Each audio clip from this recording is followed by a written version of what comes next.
Picture this: a golden crown, studded with rubies the color of blood, vanishing into the mist of history, leaving behind only whispers of a curse so potent it toppled kings.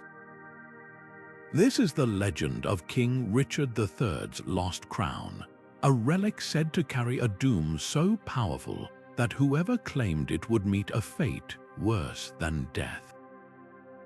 But this isn't just a tale of superstition, it's a window into the shadowy heart of medieval Europe, where lost crowns and cursed thrones weren't just stories.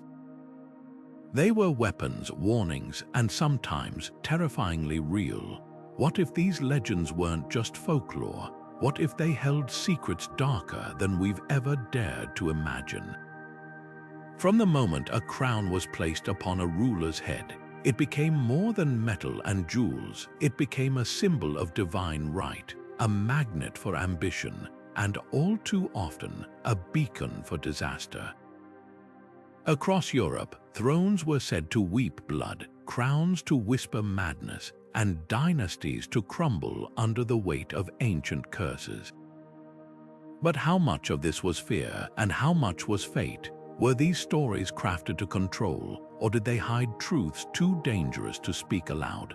The line between legend and history blurs when we step into the world of medieval royalty, where power was as fragile as the superstitions that guarded it. Today, we're unraveling the mysteries of these lost crowns and cursed thrones, tracing their echoes through crumbling castles and forgotten chronicles. We'll meet kings who gambled with cursed relics, queens who defied dark prophecies, and the ordinary people caught in the crossfire of these supernatural struggles. This isn't just a journey through time, it's a descent into the shadows of history, where every glittering artifact hides a story and every throne carries a price. So steel yourself, because the legends you're about to uncover are more than just tales. They're warnings etched in gold and blood, waiting for us to listen. Long before crowns gleamed with gold and jewels, they began as humble wreaths of laurel leaves, symbols of victory borrowed from the ancient world.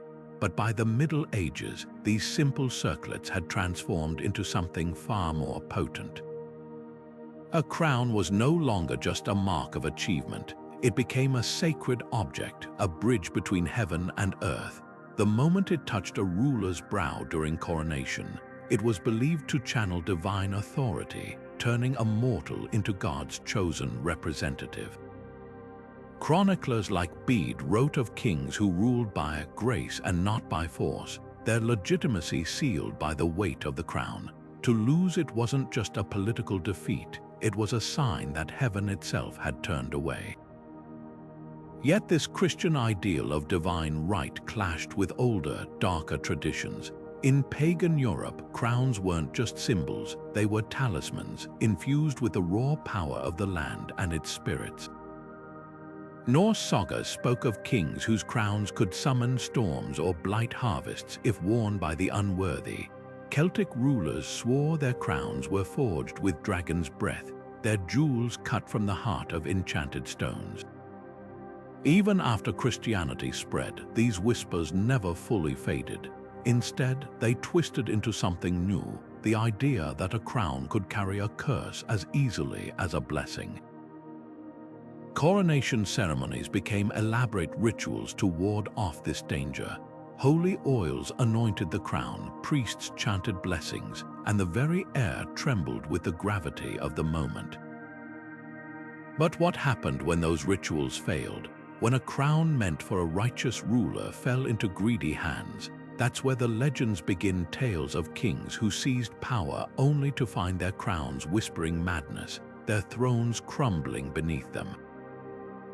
From the lost diadem of Byzantium, said to drown its wearers in their own pride, to the Iron Crown of Lombardy, rumored to burn the hands of tyrants, these stories weren't just entertainment. They were warnings written in gold and fear about the price of power without purity. And so the stage was set for history's most chilling tales, crowns that didn't just symbolize destiny but shaped it.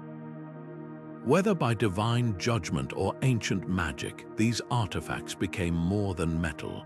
They became characters in their own right, weaving curses into the fabric of kingdoms. The moment a ruler placed one upon their head, they weren't just accepting a title.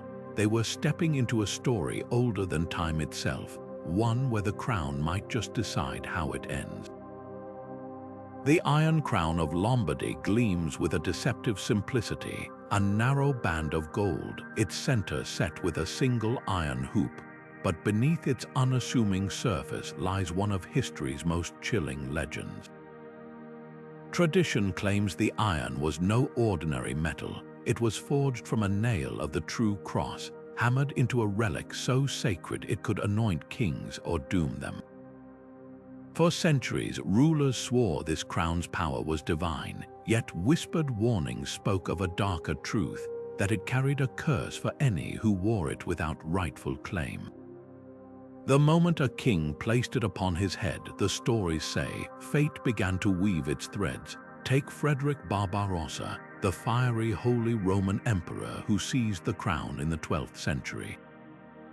His coronation should have been a triumph. Instead, it sparked decades of rebellion. Cities rose against him, battles turned to bloodbaths, and even nature seemed to revolt, with chroniclers describing freak storms that shattered his army's morale.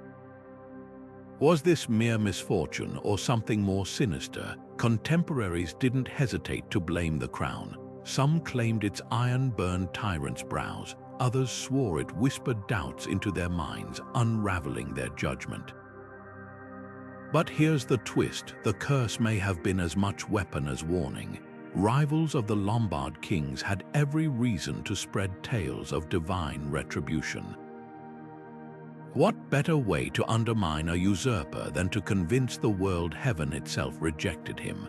The crown's link to the true cross made it the perfect prop for this psychological warfare, a relic so holy its misuse would seem to invite disaster. And once the legend took root, fear did the rest. A ruler who believed the crown cursed might second-guess every decision, hesitating at critical moments. In that way, the prophecy fulfilled itself, yet the stories persisted, woven into the fabric of European power. Even Napoleon, ever the skeptic, couldn't resist testing the legend. After crowning himself with the Iron Crown in 1805, he famously declared, "God has given it to me, let no man touch it." His empire, of course, crumbled within a decade. Coincidence, perhaps, but in the shadowy theater of medieval politics, where perception shaped reality, the line between curse and consequence was always dangerously thin. What makes the Lombardy legend so enduring isn't just its blend of faith and fear, it's the way it mirrors the fragility of power itself. A crown might be forged from a holy nail, but its true strength lay in the hearts of those who believed in it.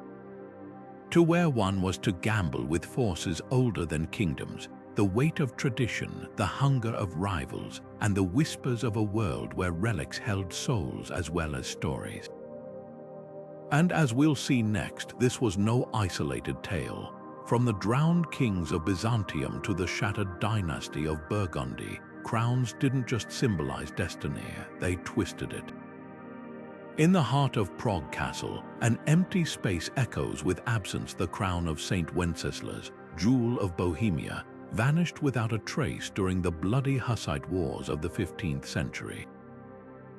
More than just a stolen treasure, its disappearance became a wound in the kingdom's soul. Chroniclers of the time wrote that the moment the crown was lost, Bohemia's fate was sealed. Crops withered, nobles turned on one another, and the once proud kingdom fractured into warring factions. But was this collapse inevitable, or did the missing crown become a self-fulfilling prophecy? The crown's legend began centuries earlier with Wenceslas himself, the martyred duke whose piety was said to sanctify the realm. Kings who wore it swore they could feel his presence, a divine hand guiding their rule. Yet when radical reformers stormed Prague in 1419, the crown became a target. To the Hussites, it symbolized everything corrupt about the old order. Its disappearance wasn't just theft, it was an erasure of legitimacy. Without it, subsequent rulers sat uneasily on the throne, their authority forever questioned. Maps of the era show Bohemia shrinking, its borders gnawed at by opportunistic neighbors. The crown's absence became a vacuum, sucking the kingdom into chaos. Modern archaeologists still scour castle vaults and monastery crypts, chasing whispers of the crown's fate. Some believe it was melted down, its gold fueling rebellion. Others insist it lies hidden, waiting beneath Prague's cobblestones for a rightful heir. But perhaps the most haunting theory suggests the crown never left the castle at all, that it was secretly buried in the tomb of a king who refused to let go, even in death.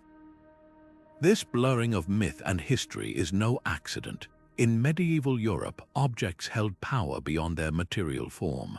A lost crown wasn't just a missing artifact, it was a broken covenant between ruler and realm. The pattern repeats across the continent. When King John of England lost the crown jewels in the Wash estuary in 1216, his reign crumbled into humiliation. In Byzantium, emperors who misplaced their diadems faced coups within months. These weren't coincidences, they were warnings etched in gold. A crown's physical loss mirrored the unraveling of order, a visual shorthand for divine displeasure. Chroniclers knew this well, weaving tales where missing regalia foreshadowed dynastic doom. Nowhere is this link clearer than in Burgundy, where the last duke's shattered crown became a metaphor for his broken lineage. After Charles the Bold fell in battle in 1477, his prized circlet was found trampled into the mud, its gems scattered like his territories. Within years, Burgundy ceased to exist, swallowed by rivals. The message was unmistakable: no crown, no kingdom. Yet for all their ominous power, these stories reveal a deeper truth. Curses didn't topple thrones, people did. The fear of lost legitimacy, the whispers of usurpers, the hesitation of leaders who no longer felt heaven's favor, these were the real forces behind collapse. A crown might gleam with divine light, but its true power lay in the hearts of those who believed in it. And when that belief faltered, even the mightiest kingdoms could vanish like mist.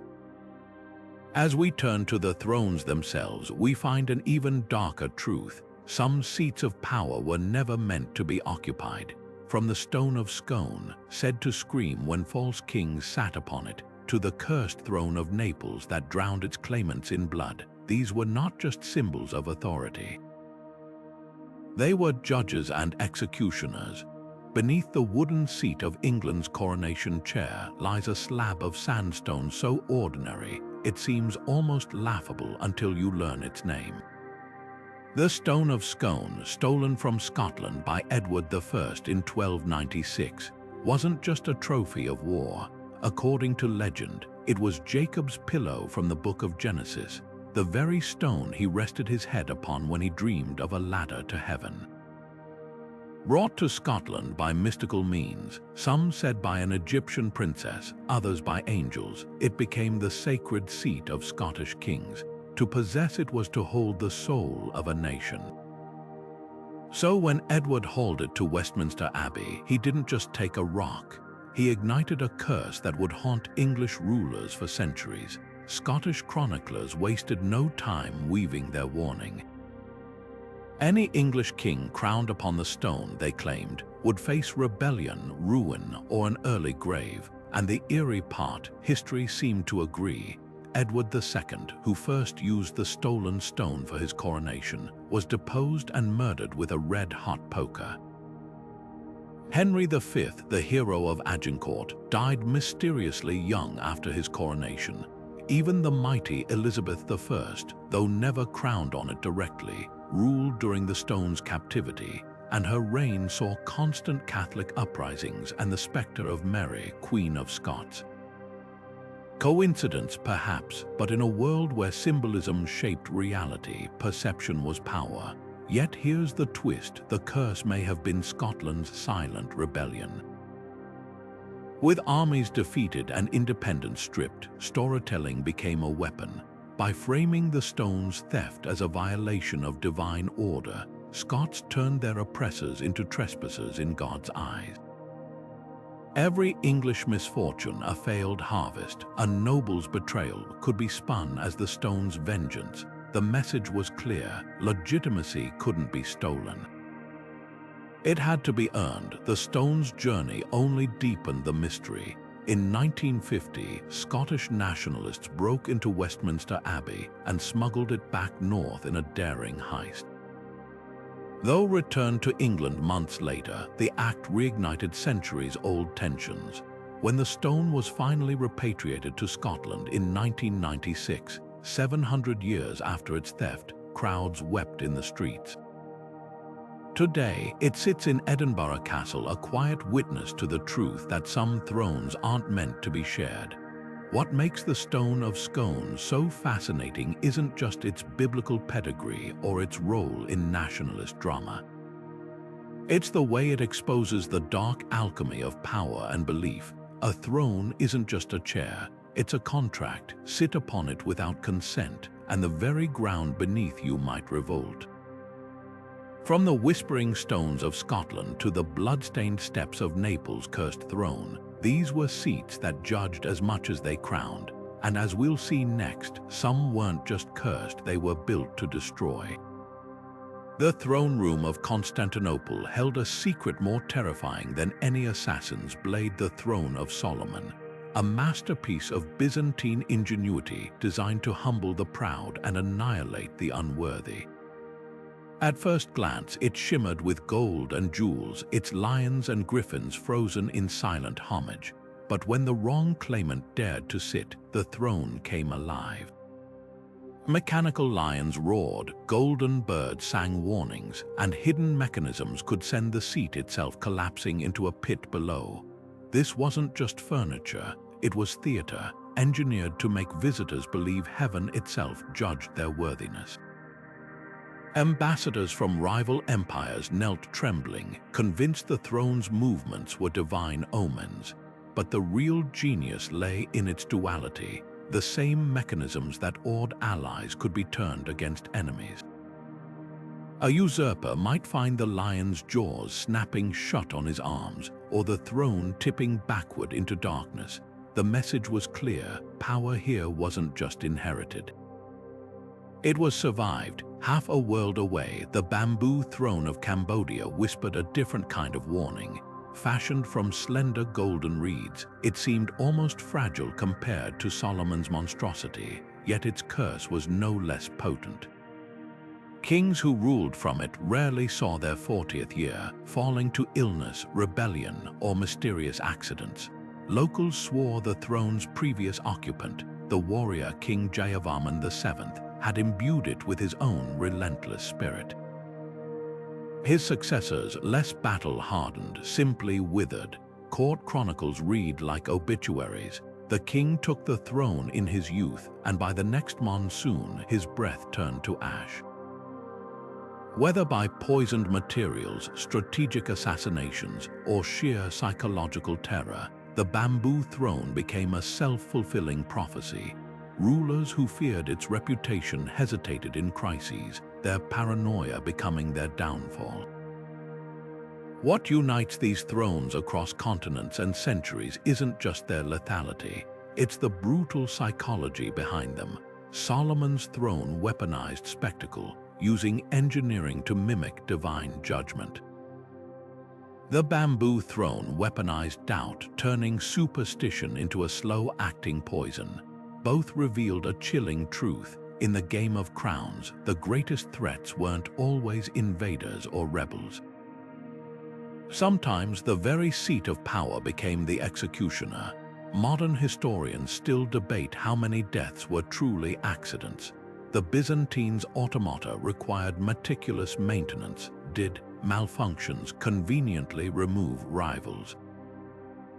Cambodian court physicians might have slipped herbs into a king's tea, justifying it as the throne's will. But perhaps the most unsettling theory is that these thrones didn't need human help to kill. When belief in a curse becomes universal, fear does the rest. A ruler who suspects his throne wants him dead might delay decisions, distrust allies, or see betrayal in every shadow. In that atmosphere, even a mosquito bite could spiral into a fatal omen. The human cost of these deadly seats stretches far beyond the rulers themselves. For every emperor crushed by Solomon's throne, a dozen courtiers faced purges as suspicion rippled outward. Cambodia's bamboo curse destabilized entire successions, triggering wars when child kings died without heirs. These weren't just personal tragedies, they were geopolitical time bombs, and yet the most haunting victims might be the artisans, the engineers who built Solomon's mechanisms knowing their work would kill, the gilders who lacquered Cambodia's throne with gold leaf, wondering which hands it would doom next. Power demanded complicity and thrones demanded blood. As we trace these stories, a pattern emerges. The deadliest thrones were often those most obsessed with legitimacy. The more fragile a ruler's claim, the more elaborate the safeguards, and the crueler the consequences for failure. From Constantinople's roaring lions to Cambodia's whispering reeds, these were more than seats. They were morality plays in wood and metal, acting out a warning as old as kingship itself. Ascend too recklessly, and the throne itself might decide you're unworthy to rise. The year 1016 should have been a time of triumph for England's royal house. Ethelred the Unready's son, Edmund Ironside, had just rallied his armies against the Viking warlord Nut, proving his mettle in battle after battle. But fate had other plans. That November, as mists curled over the Thames, Edmund was found dead in his chamber, barely 7 months after inheriting the crown. The Anglo-Saxon Chronicle records it with chilling brevity. Then King Edmund died, and Nut succeeded to all the kingdom of England. No cause given. No mourners named, just the cold finality of a dynasty's collapse. Edmund's death was no isolated tragedy. It was the climax of a bloodline unraveling under the weight of its own legend. His father Ethelred, branded the Unready for his disastrous reign, had already lost 2 elder sons to Viking assassins. Now Edmund, the last hope, perished mysteriously at just 23, leaving his infant heirs to be smuggled into exile while Nut took the throne. Chroniclers didn't just see misfortune here, they saw prophecy fulfilled. Rumors swirled that Ethelred's grandfather, King Edgar, had sealed the family's fate decades earlier by murdering a rival noble in a church. The victim's dying curse, it was said, doomed Edgar's line to die by steel or treachery. And so they did. Edgar's son, Edward, martyred by his own stepmother's plot. Ethelred's sons picked off one by one until only ghosts remained. But peel back the layers, and these so-called curses reveal something far more calculated. The Viking Age wasn't just an era of raids. It was a psychological battleground where reputation could topple kings faster than swords. When Ethelred ordered the massacre of Danish settlers on St. Brice's Day in 1002, he didn't just ignite retaliatory invasions. He gave his enemies the perfect narrative, a king so bloodthirsty, even God turned against him. Norse skalds wove verses of his ill luck, while English monks transcribed omens, comets like fiery dragons, plagues that spared no one. By the time Nut marched on London, Ethelred's curse had become common knowledge, sapping loyalty from his own nobles. Why fight for a dynasty heaven itself rejected? The true tragedy of Ethelred's heirs lies in how their story was weaponized. Edmund's surviving sons, Edward and Edmund Etheling, grew up in Hungarian exile, their very existence a threat to Nut's successors. When they returned decades later, Edward's reign lasted mere days before he too fell, poisoned, some whispered, by a queen who feared his bloodline's lingering power. The chronicle's entry is dripping with irony. Edward came to England and was king for a little while. His brother Edmund vanished into obscurity, his fate unrecorded. Thus ended the House of Wessex, not with a battle cry, but with a sigh. What makes this saga so haunting isn't the supernatural, it's the human hands guiding the narrative. Every chronicler who penned omens, every skald who sang of curses, was shaping reality as surely as any assassin. In an age where royal legitimacy hinged on divine favor, a well-timed rumor could be deadlier than any blade. Ethelred's heirs didn't just inherit a crown, they inherited a story, one where their deaths weren't tragedies, but inevitable chapters in a tale written long before they were born. And in that, perhaps, lies the real curse, not of prophecy, but of perception, where the right words could turn a throne into a tomb. When Henry IV seized England's crown in 1399, he didn't just overthrow a king, he ignited a propaganda war that would burn for generations. The deposed Richard II's supporters wasted no time spinning their narrative. This was no ordinary transfer of power, but a violation of divine order. Whispers spread that the Lancastrian line was cursed, its legitimacy forever tainted by Richard's murder in Pontefract Castle. Shakespeare immortalized the idea centuries later in Richard II, having the doomed king prophesy that the blood of English shall manure the ground under Henry's heirs. But here's the twist: this wasn't just poetic drama. It was psychological warfare, weaponized by the rival Yorkists to justify their own claim decades later. The Plantagenet civil wars turned curses into campaign tools. Yorkist chroniclers pointed to Henry IV's son, the once mighty Henry V, dying of dysentery at 35, followed by his infant son Henry VI's chaotic reign, ending in imprisonment and probable murder. Coincidence? Not according to Yorkist sympathizers, who framed every Lancastrian misfortune as Richard's vengeance from beyond the grave. Even the weather became evidence. When a solar eclipse darkened the sky hours after Henry IV's coronation, it was branded an omen. The message was clear: usurpers didn't just risk rebellion, they risked the wrath of heaven itself. Modern science has peeled back some layers of these legends. Forensic analysis of Richard II's exhumed remains in 1871 revealed no obvious trauma, casting doubt on tales of his violent murder.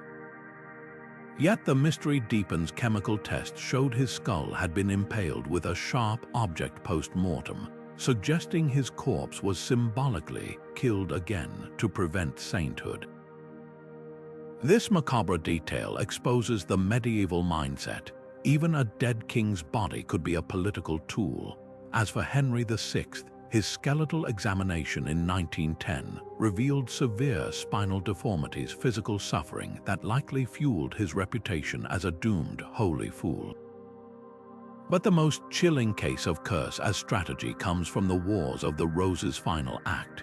When Henry Tudor faced Richard III at Bosworth Field in 1485, his propagandists resurrected every old Lancastrian curse, framing Richard's reign as the culmination of a century of divine punishment.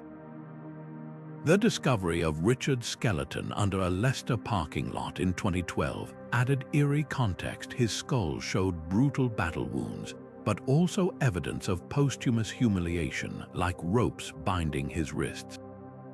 Tudor historians had written his fate as cosmic justice. Archaeology suggests it was more calculated, a defeated body staged to fit a narrative. What makes these stories so compelling isn't their supernatural elements, but their ruthless practicality. In an era without mass media, curses were the viral rumors of their day, easy to spread, impossible to disprove, and lethal to reputations. A king accused of carrying a curse didn't just fight armies. He fought perception, watching allies drift away like leaves in the wind. And as we'll see with the most infamous throne of all, some legends were crafted not just to weaken rulers, but to break entire nations. Deep in the Kremlin's vaults rests a relic steeped in blood and prophecy, the Monomac cap, a golden crown said to have doomed every Tsar who wore it. According to legend, this jeweled headpiece, gifted to medieval rulers by Byzantine emperors, carried a curse woven into its very threads. Any ruler who placed it upon their head would know greatness, but their line would end in tragedy. From Ivan the Terrible's descent into madness to Nicholas II's execution in a basement, the Romanovs' 3-century reign reads like a chronicle of suffering, each chapter seemingly foreshadowed by the cap's dark reputation. But was this destiny or a self-fulfilling myth that shaped Russia's fate? The whispers began with Ivan IV, the first Tsar crowned with the Monomac cap in 1547. His early reign promised reform and expansion, but after the death of his beloved wife Anastasia poisoned, he believed, by boyar conspirators, Ivan's sanity unraveled. He created the Oprichnina, a secret police force that slaughtered thousands, and in a fit of rage murdered his own heir, leaving Russia without a strong successor. Later rulers claimed the cap's curse manifested in Ivan's violence, but historians note a grimmer truth. The cap's symbolism of absolute power may have enabled his tyranny. The heavier the crown, the easier it was to justify brutality in its name. Centuries later, Siberian mystics added new layers to the legend. Shamans who visited the Romanov court warned that the throne pulsed with black light, a corruption only purity could cleanse. Their prophecies found an unlikely champion in Rasputin, the so-called Mad Monk, who told Nicholas II that the curse could only be broken by humility, advice the Tsar fatally ignored.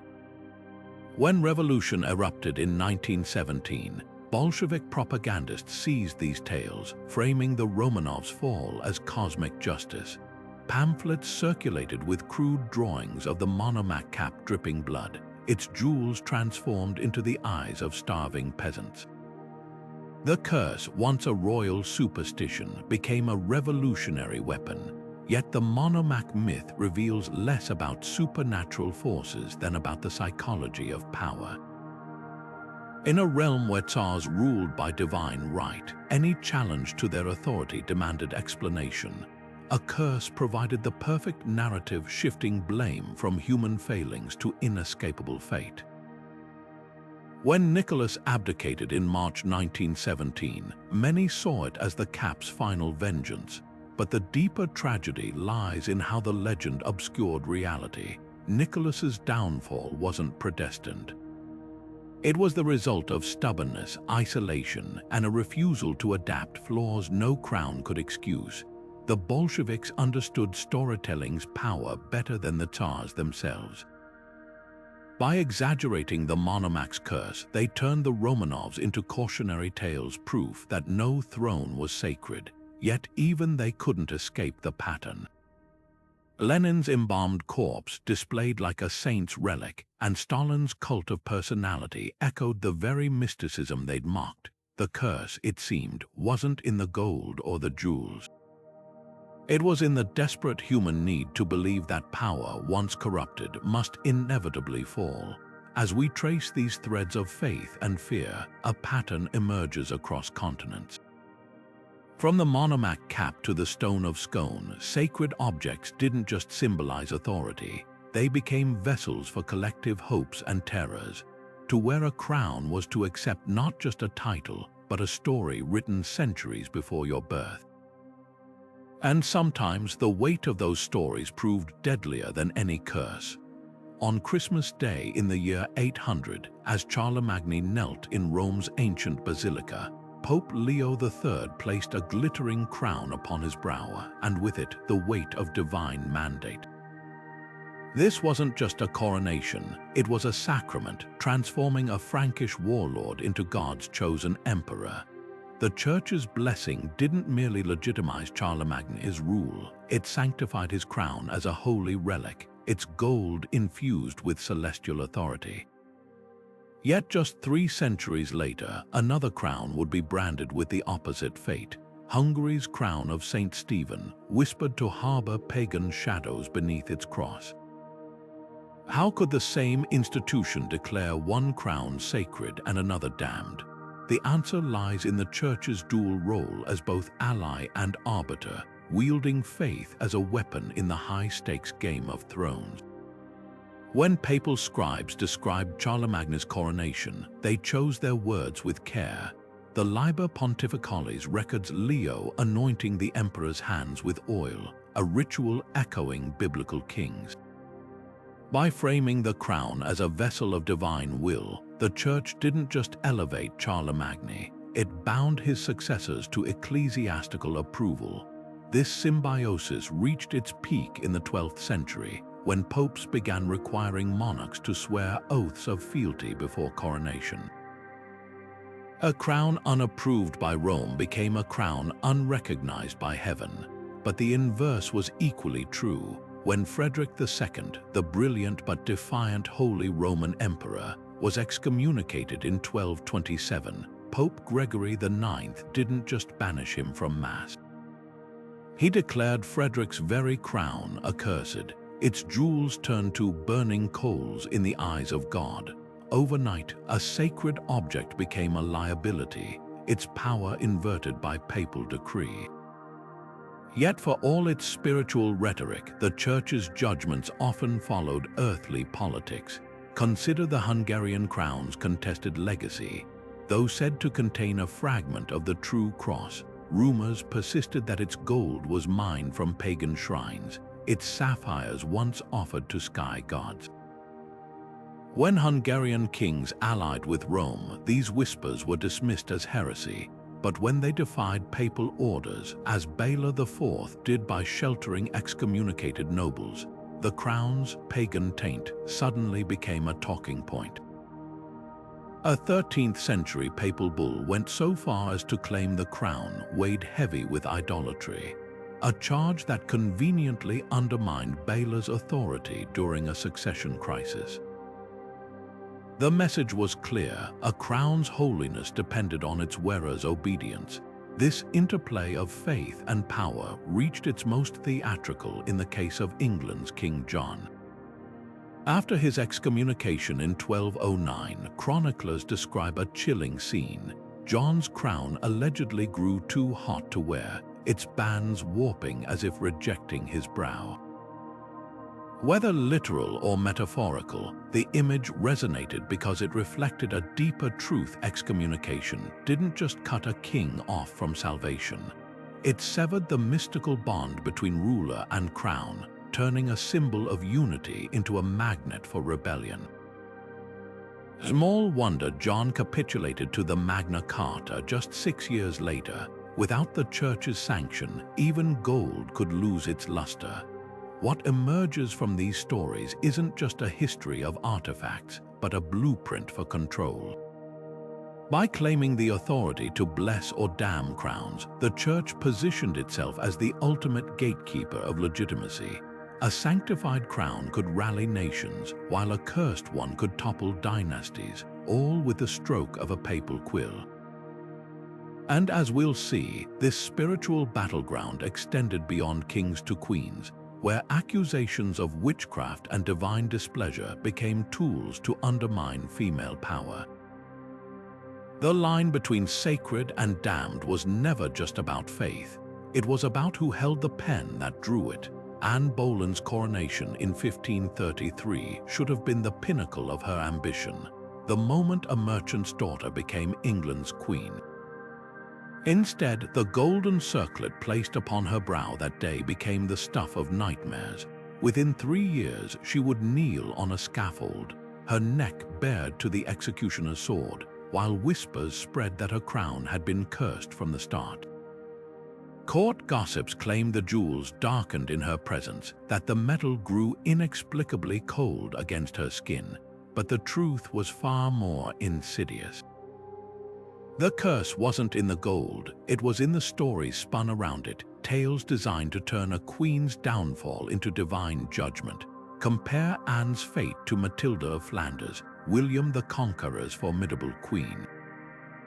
Though she ruled Normandy with iron grace, chroniclers fixated on her crown, a relic they swore carried the tears of Saxon women widowed by Hastings. When Matilda died in grief after her son's rebellion, the crown was locked away, its legend growing with each passing century. By the time another queen dared to wear it 600 years later, the story had crystallized. Any woman who bore Matilda's diadem would know triumph, then tragedy.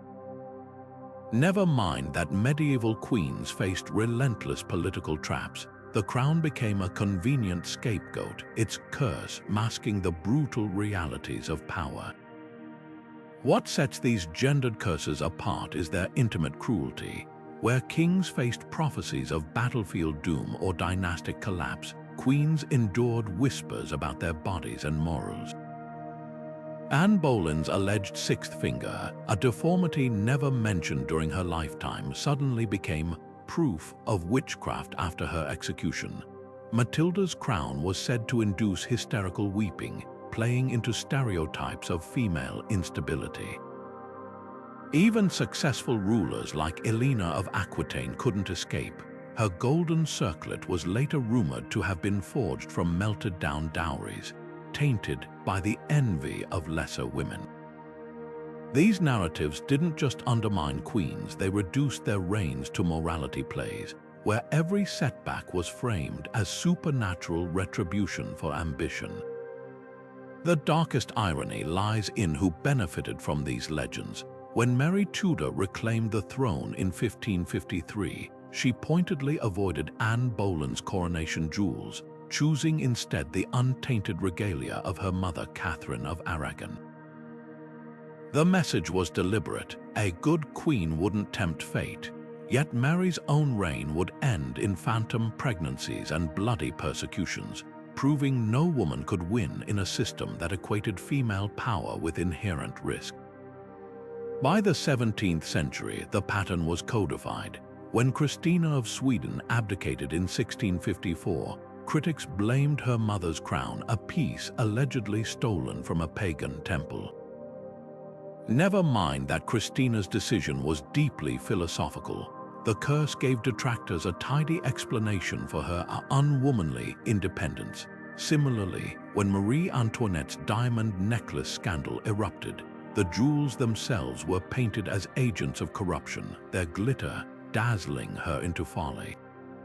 The subtext was clear: women couldn't be trusted with power or the symbols that came with it. Yet for all their venom, these stories reveal a paradoxical truth. The very existence of cursed crown legends proves how terrifying female authority could be. If women were naturally unsuited to rule, why invent supernatural forces to explain their failures? The answer lies in the fear these queens inspired, fear so potent it demanded mythic justification. A king might fall to betrayal or incompetence, but a queen's downfall had to be destiny. And as we'll see next, some jewels didn't need human hands to weave their malice, they carried their own darkness, locked in facets older than kingdoms. The Hope diamond first gleamed in royal hands under the flickering candlelight of Versailles, where Louis XIV acquired the massive blue gem in 1668 and promptly had it recut into a jewel worthy of the Sun King. But within decades, France's glittering facade began to crack. Plague ravaged the court, wars drained the treasury, and Louis's heirs died in rapid succession. His grandson, great-grandson, and great-great-grandson all perishing before reaching 40. Courtiers didn't blame poor harvests or political miscalculations. They pointed to the diamond, whispering that its unnatural blue hue was the color of a stormy sea, destined to drown the Bourbon line. When the diamond resurfaced in London a century later, reborn as the Hope diamond in banker Henry Philip Hope's collection, its reputation had crystallized into legend. The gem's trail seemed littered with tragedy. Marie Antoinette, who may never have actually worn it, beheaded, Hope himself bankrupted, and later owners like Evelyn Walsh McLean losing children to freak accidents. Newspapers spun tales of the diamond glowing eerily before disasters, its curse now a staple of Victorian melodrama. Yet modern gemologists reveal a more mundane truth, that extraordinary blue comes from trace boron atoms, not supernatural forces. The Hope's real power wasn't mystical, it was financial. Dealers like Pierre Cartier stoked curse myths to justify exorbitant prices, knowing danger sold better than geology.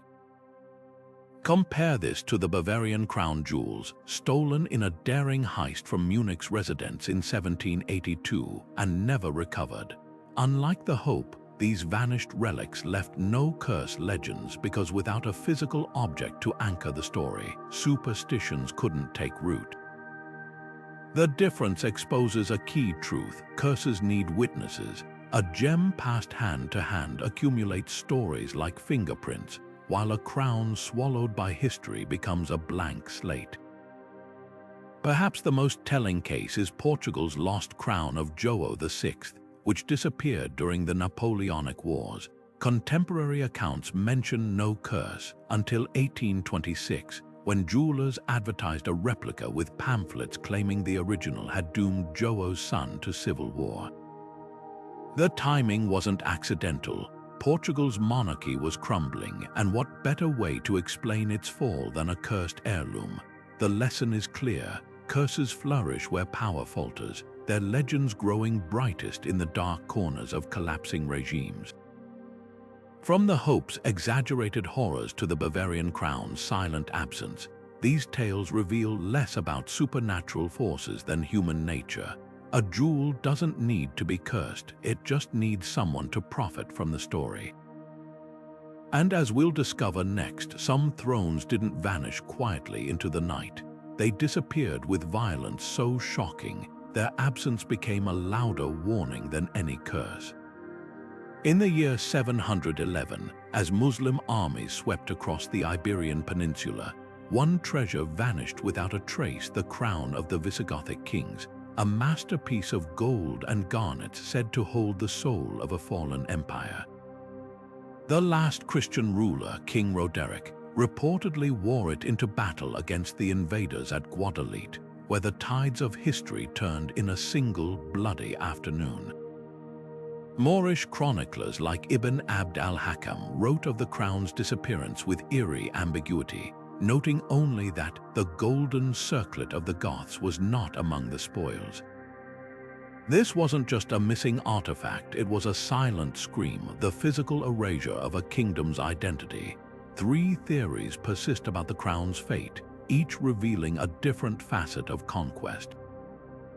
The first, and most pragmatic, suggests it was melted down, its gold reforged into dinar coins bearing the names of new caliphs. 10th century Cordoban treasury records mention vast quantities of Christian gold purified in furnaces, a common practice to erase symbols of defeated regimes. Yet Visigothic crowns weren't mere metal, they were sacred objects believed to channel divine authority. Would Muslim conquerors risk divine wrath by destroying such a potent relic? This leads to the second theory, whispered in Andalusian folktales, that the crown was hidden, perhaps beneath Toledo's ancient cathedral, where Visigothic priests allegedly buried their most sacred treasures as the invaders advanced. Modern ground-penetrating radar has detected voids beneath the building's foundations, though none have been excavated. The most tantalizing account comes from the 13th century historian Al-Makari, who claimed the crown was smuggled north to Asturias by a surviving Visigothic noble. There, it supposedly inspired the Cruz de la Victoria, the jeweled cross that became the symbol of Christian resistance. If true, the crown didn't vanish, it transformed, its essence living on in new regalia. But the absence of any concrete trace speaks louder than legends.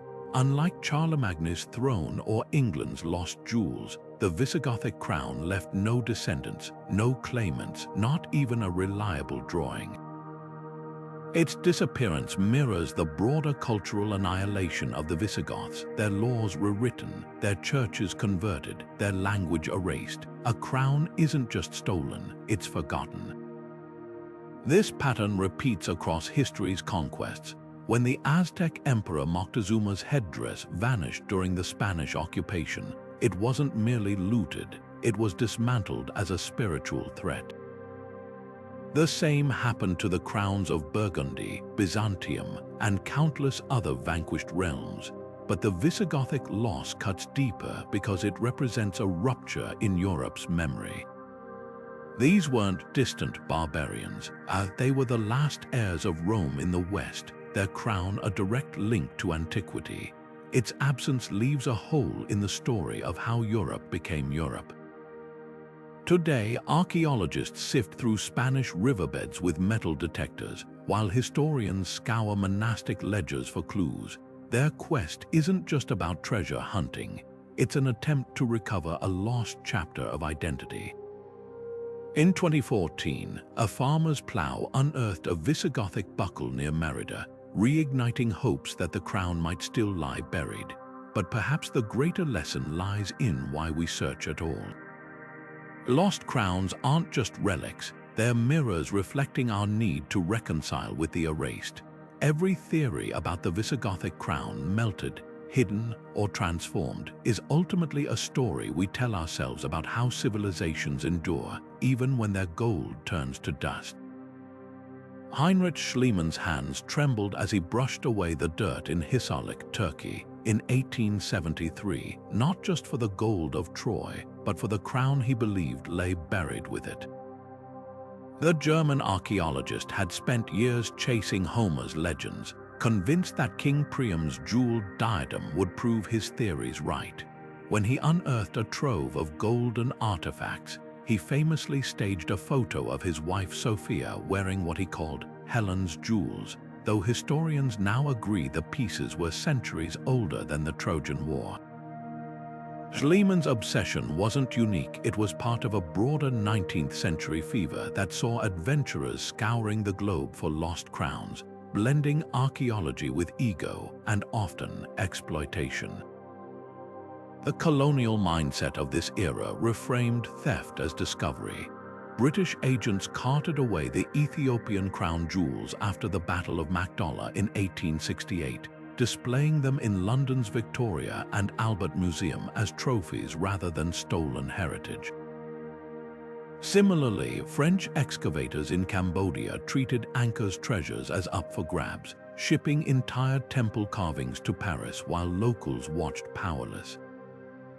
These weren't neutral acts of scholarship, they were power plays, reinforcing the myth that colonizers had a divine right to rescue artifacts from so-called lesser stewards.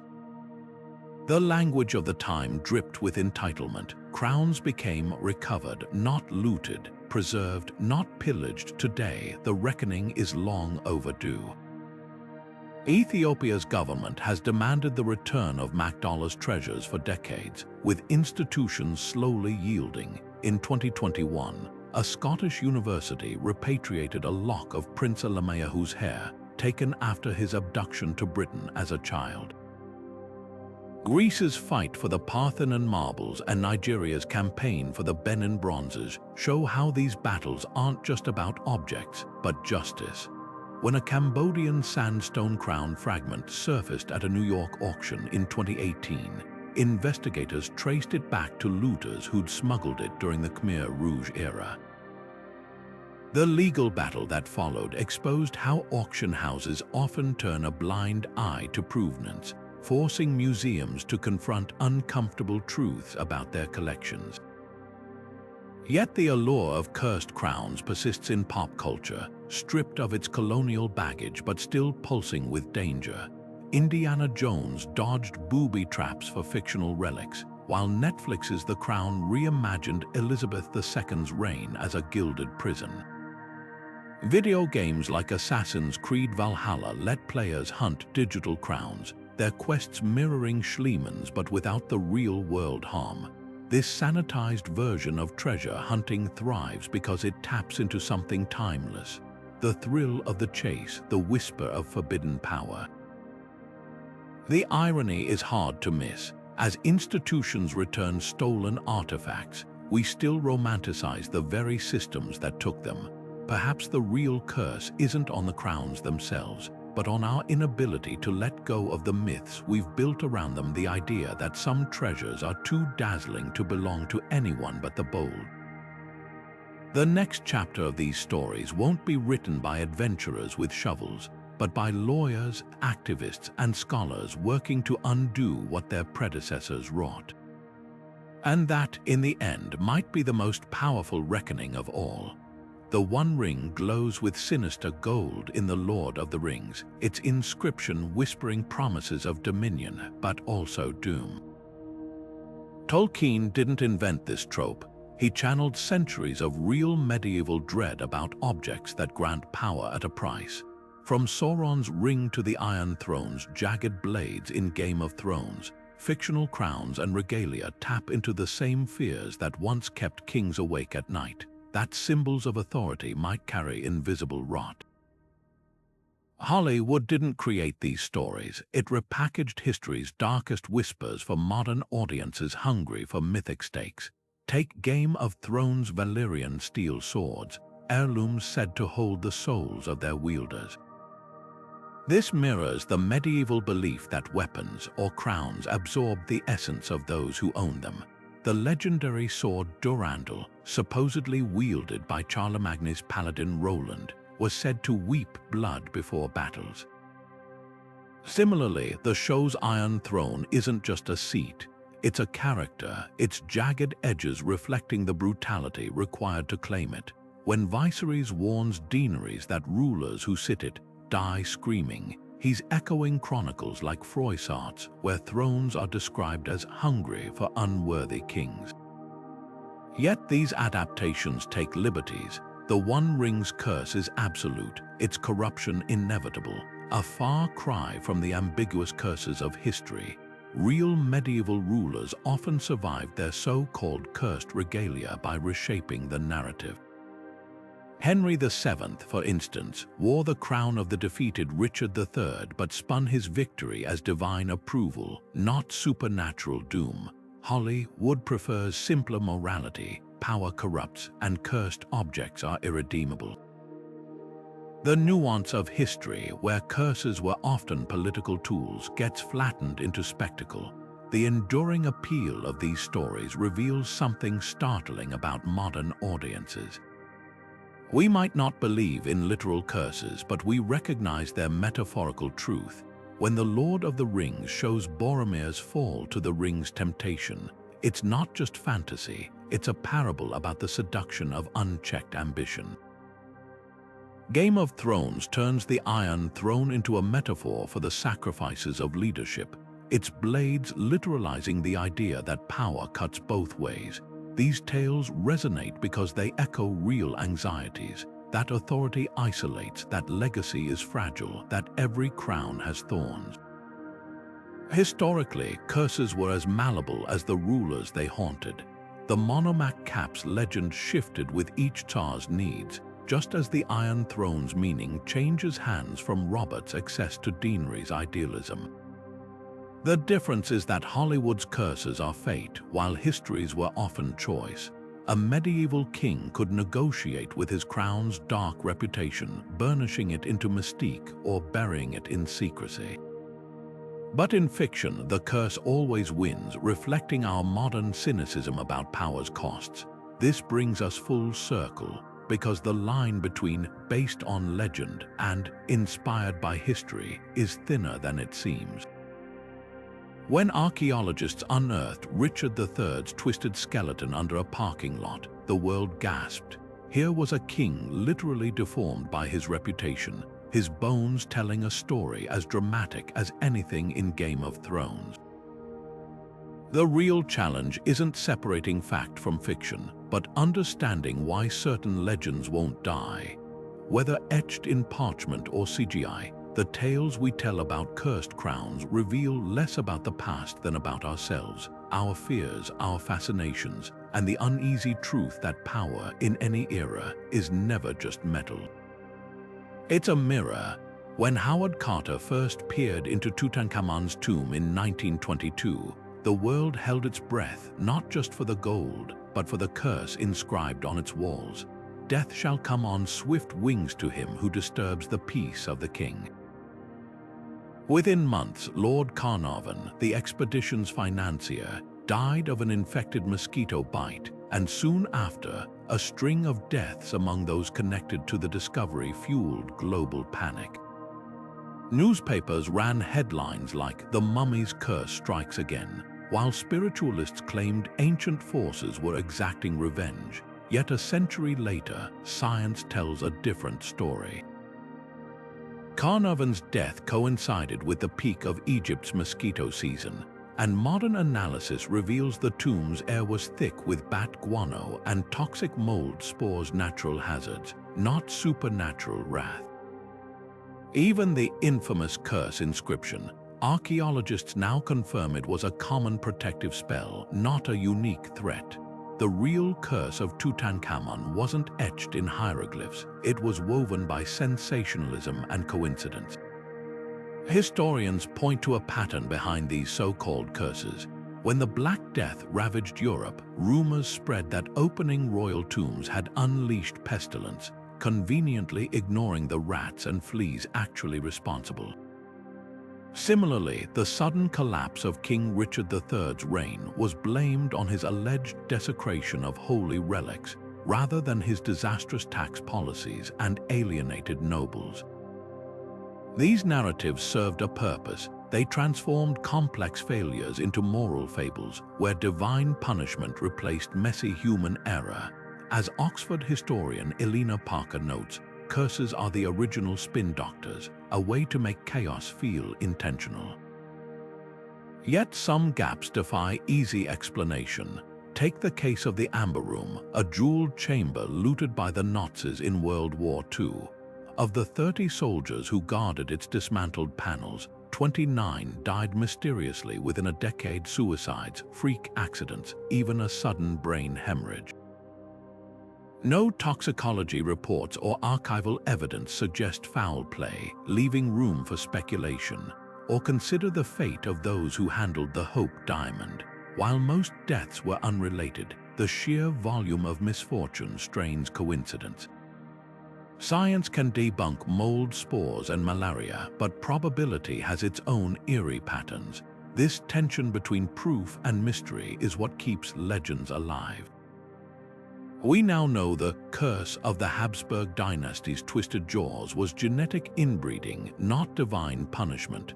We can trace the fall of Byzantium to economic collapse and cannon fire, not the desecration of its holy relics. But when archaeologists unearthed the tomb of China's first emperor, Qin Shi Huang, they hesitated to open its mercury-filled chambers, not out of superstition but respect for the unknown. Some secrets may never surrender to X-rays or carbon dating. Perhaps the greatest lesson lies in why we cling to these tales. A curse offers narrative symmetry, a satisfying arc where arrogance meets retribution. It's easier to blame a sapphire for a king's downfall than to accept that power is fragile, and luck even more so. As we turn to our final case studies, remember, the deadliest curses aren't in the tombs or the crowns.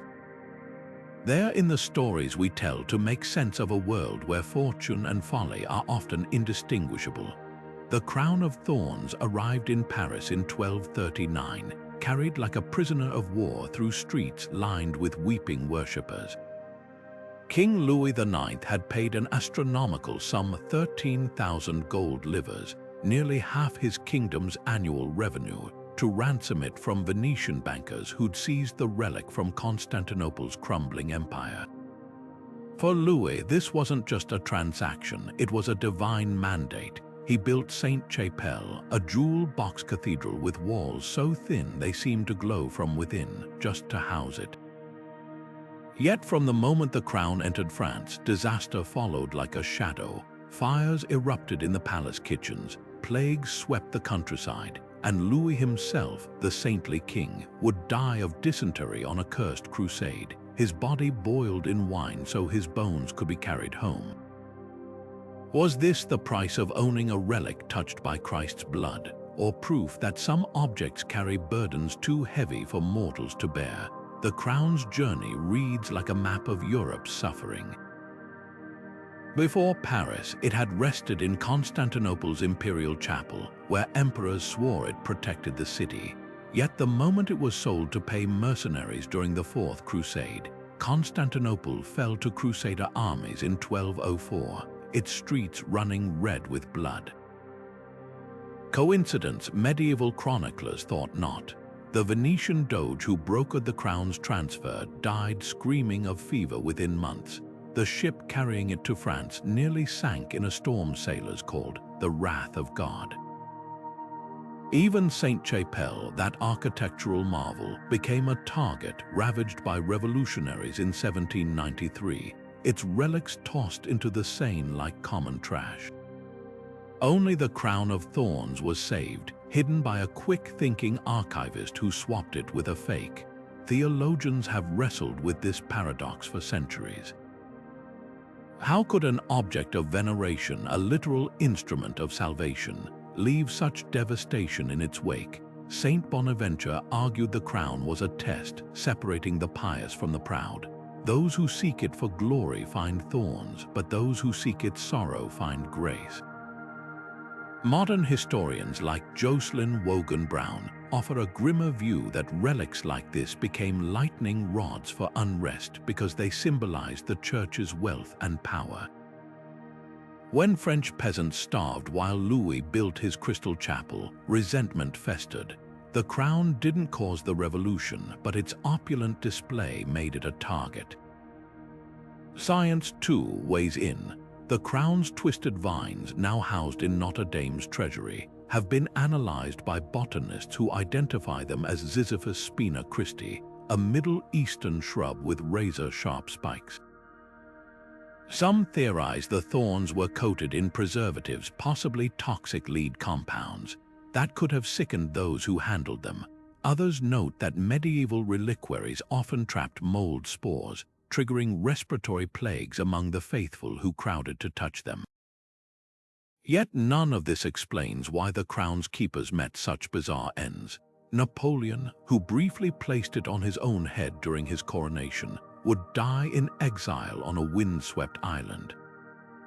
The archbishop who saved it from revolutionaries was later guillotined. Even Notre Dame itself, after surviving wars and neglect, nearly burned to the ground in 2019, flames licking at the very vault where the crown was stored. Perhaps the truth lies not in curses or chemistry, but in the weight of expectation. The crown of thorns represents the ultimate duality, a symbol of redemption born from torture, a divine object tethered to human suffering. Every ruler who possessed it sought legitimacy, only to learn that no relic can sanctify unchecked ambition. In that way, its legacy mirrors all the cursed crowns we've explored. The Monomac cap's bloody Tsars, the Stone of Scone's fallen kings. These objects don't doom their owners. They reveal the doom that was always there, the folly of believing power can be consecrated rather than earned. The thorns don't curse, they simply remind us that every crown, no matter how holy, pierces the brow that wears it.